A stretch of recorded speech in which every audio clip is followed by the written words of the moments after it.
There are games that age like wine, and there are games that age like milk. Mortal Kombat 1 is neither. It aged like something much stranger, something that should have expired years ago but somehow still has people talking about it in 2026, and that alone is worth a conversation. Let me be straight with you. When NetherRealm Studios dropped Mortal Kombat 1 back in 2023, the gaming world had opinions. A lot of them. Some people called it a soft reboot done right. Others called it a monetization nightmare wrapped in a pretty package. After spending serious time with it going into 2026, here is where I land. And trust me, it is more complicated than either side is willing to admit. First, let us talk about what this game actually is at its core. Mortal Kombat 1 is a 2D fighting game with 3D visuals, carrying on the legacy of one of the most iconic franchises in all of gaming. The story kicks off with Liu Kang, now a god, reshaping reality and creating a brand new timeline. So on paper, this is a fresh start, a clean slate, and for a franchise that had painted itself into a corner with decades of convoluted lore, that sounded genuinely exciting. The question was always going to be, did they actually do something bold with it, or did they just reset the clock and start repeating the same patterns? The combat system is where this game either wins or loses you, and I'm happy to say it wins. The core fighting mechanics feel tight, satisfying, and responsive in a way that only years of refined engine work can produce. Each character moves with weight and purpose. Hits feel like hits. Blocks feel meaningful.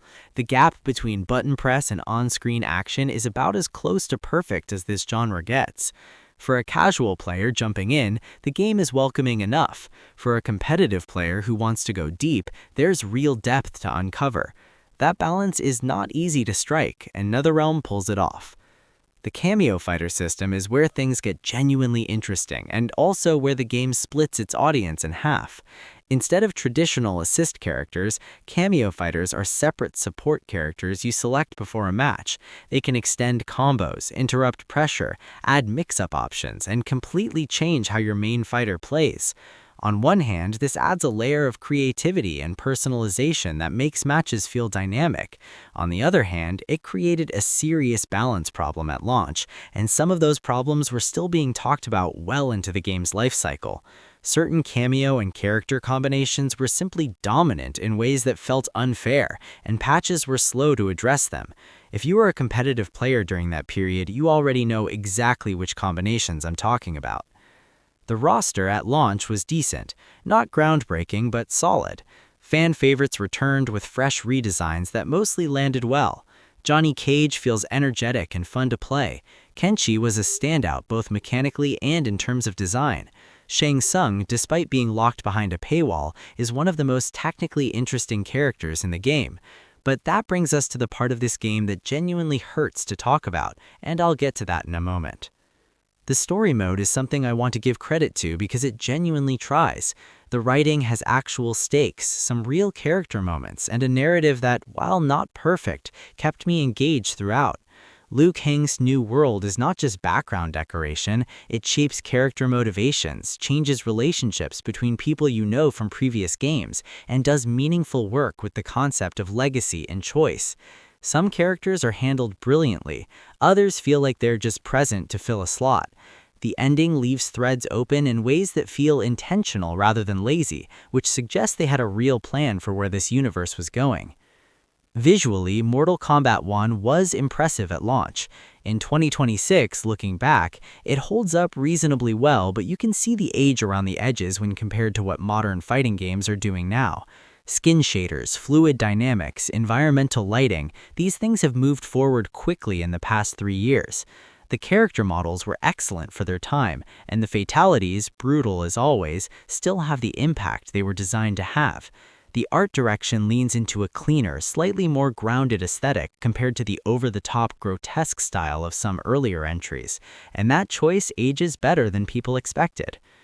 The sound design deserves specific praise. The audio feedback in this game is genuinely excellent. Punches land with a crunch that feels right. Special moves have distinctive audio signatures that help you identify what is happening even without looking at the screen. The music runs the range from strong to forgettable depending on the stage, but the overall production quality is high. Voice acting is mostly great, with a few performances that stand out as truly memorable, and a couple that feel phoned in. Now here is the thing I promised I would come back to, and it's the part of this game that genuinely complicated my relationship with it. The monetization structure in Mortal Kombat 1 is one of the most aggressive in a major fighting game release in years. A premium currency, a premium seasonal pass, characters split between the base game and paid expansions, cosmetics locked behind time-limited challenges and shop rotations. When you add it all up, getting the full Mortal Kombat 1 experience, including all characters, all skins, all content, costs significantly more than the base game price. For a franchise with a long history of generous physical releases, this felt like a shift that a lot of longtime fans did not appreciate, and looking at it from 2026, that legacy still follows the game around. The Invasions mode, which served as the single-player seasonal content, was a mixed bag. The concept was interesting. A board game-style map with modifiers, encounters, and rewards gave solo players something to grind beyond arcade ladders in story mode, but the execution was uneven. Some seasons were genuinely fun. Others felt like extended loot treadmills designed to keep engagement numbers up rather than to deliver real enjoyment. Over time, the mode improved, but the early criticism was fair. Replay value sits in an interesting place. If you're playing online, the depth of the combat system gives this game legs that most titles simply cannot match. Learning a character properly in Mortal Kombat 1 takes real time, and mastering the cameo interactions on top of that adds another dimension entirely. For that kind of player, the game can absorb hundreds of hours without feeling repetitive. For casual players, the story mode, the arcade content, and the Fatality collection offer a satisfying ride that probably wraps up in 15 to 20 hours before it starts to feel thin. Looking at this game in 2026, the clearest thing I can say is that Mortal Kombat 1 represents both the best and most frustrating tendencies of modern AAA gaming simultaneously. The combat is genuinely excellent, the production values are high, the story made real narrative choices, and yet the monetization approach, the rocky content cadence in the first year, and some lingering balance issues all added friction that prevented it from becoming the definitive modern fighting game it clearly wanted to be.